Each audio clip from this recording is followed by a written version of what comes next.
రాజమౌళి కొత్త సినిమాలు మొదలు పెడుతున్నారు. మహేష్ బాబుతో చేయబోతున్న సినిమాకు సంబంధించి 20 ఏళ్లుగా పనిచేస్తున్న టాప్ టెక్నీషియన్ ని మార్చేసి ఆయన ప్లేస్ లో కొత్త టెక్నీషియన్ ని లైన్ లోకి తీసుకొచ్చారు.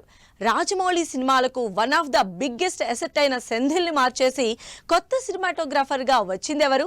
అసలు రాజమౌళి సెంధిల్ ని ఎందుకు మార్చినట్లు? రాజమౌళి తన సినిమాలకు జనరల్ గా ఒకే టీం ని మెయింటైన్ చేస్తారు. ఒక్కసారి రాజమౌళికి నచ్చితే వాళ్లతోనే సినిమాలు కంటిన్యూ చేస్తారు.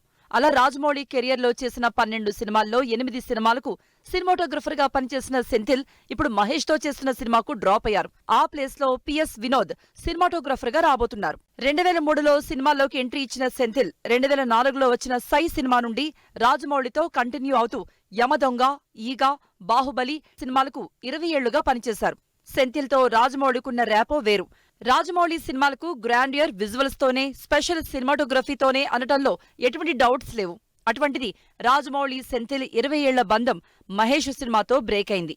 అరవింద సమేత, అలవైకుంఠపురం, సీతారామం వంటి సాలిడ్ సినిమాలకు సినిమాటోగ్రఫర్ గా పనిచేసిన పిఎస్ వినోద్ కుమార్ గుంటూరు కారం సినిమా సగానికి పైగా షూట్ చేశారు. ఇప్పుడు ఇదే వినోద్ కుమార్ తో రాజమౌళి, మహేష్ సినిమా చేయబోతున్నారు.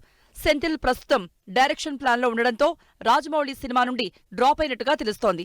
మరి రాజమౌళితో 20 ఏళ్ల అసోసియేషన్ ఉన్న సెంథిల్ ప్లేస్ ను, పనితనాన్ని వినోద్ స్క్రీన్ మీద ఎలా రీప్లేస్ చేస్తారో చూడాలని వెయిట్ చేస్తున్నారు జనాలు.